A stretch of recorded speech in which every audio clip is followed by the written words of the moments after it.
Hello, and welcome to Bite Size Legal, where we tackle legal issues one bite at a time. My name is Drew Jenkins, and I'm an attorney licensed in the states of Georgia and Alabama. And today, we're going to take a quick bite out of a very timely subject about unemployment benefits. Now, first, I am not an employment attorney, but I have been fielding phone calls lately from both worried employees and employers about what happens now that, thanks to this coronavirus, there is no work to be done. So I put my legal hat on and went digging. And what I've discovered is that, at least for the states of Georgia and Alabama, it's pretty similar. And it looks as though there's probably some sort of uniform code because a lot of the language is actually extremely similar. But the way it works is essentially there is a mandatory insurance pool that all employers are required to pay into up to a certain amount, right? This is the payroll tax, or it's a portion of the payroll tax, depending on how you want to call it. And if you're a new business starting out, then you should go ahead and file if you have employees who are working more than 20 weeks within the last period, or you're paying more than about $1,500 per month to an employee. Starting out, you're going to pay, at least in the states of Alabama and Georgia, you're going to pay 2.7% as sort of an initial new startup fee. And then after that, there are schedules in both states that is called an experience rating that will determine what your mandatory insurance premium, essentially what that is going forward. So all the employers are paying into a big pool of money with the state, and it is out of that pool of money that employees who are eligible and receive unemployment benefits are paid. And as with any insurance, if the risk goes up, then your premium increases. This means if you are an employer and you are having to lay off employees for any reason, especially now though due to the virus or being forced to shut down, then your premium in essence will go up for the next quarter. In the states of Alabama and Georgia, your taxes on this are paid in a quarterly manner. Georgia allows you to exclude or defer your taxes if you owe less than $5 for a particular employee.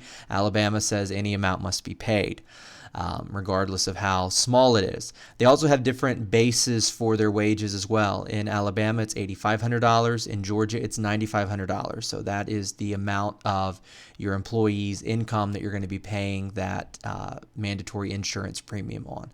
I like the term for that. I mean, it's a tax. They call it a tax, but it's not going into the general budget, right? It's paying into an insurance pool that pays out.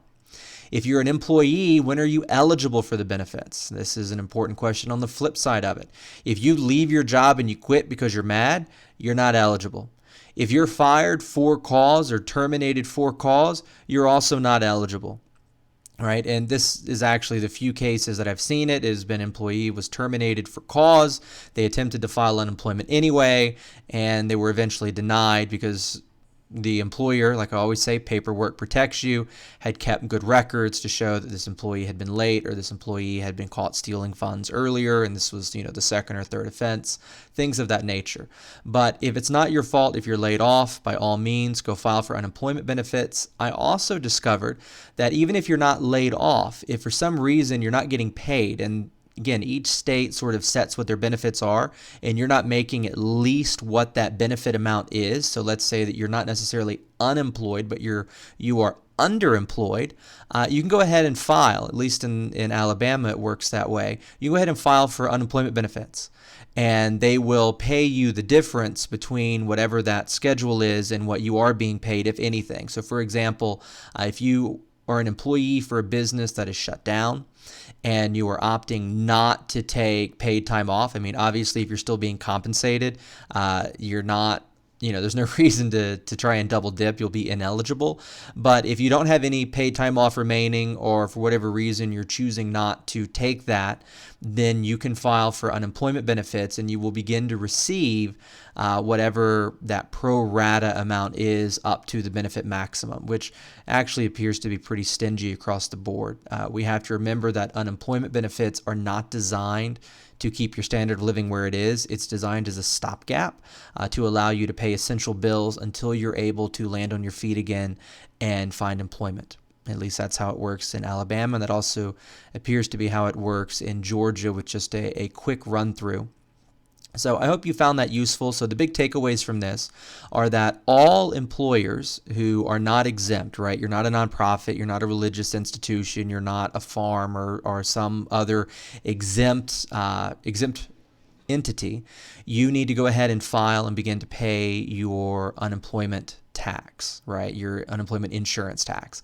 Just call it a premium. It's insurance. Your funds are being paid into a pool, and that pool is when you lay off employees that they are paid out of.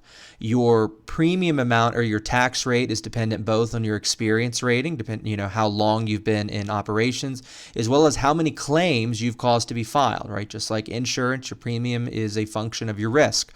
So if you've been laying off a lot of people, you're going to owe a lot more to refill that pool of money, that insurance pool, because, well, you caused it to go down.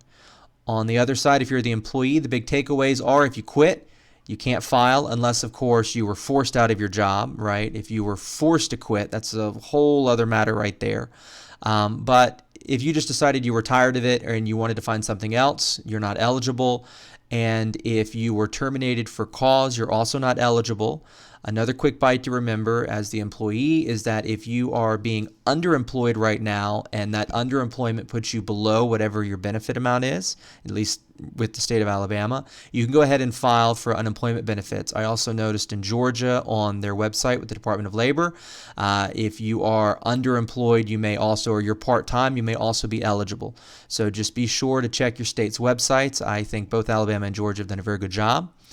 And these are quick bites. I hope you find them useful and, if not, enjoyable. So leave me comments below and hope to see everyone next week.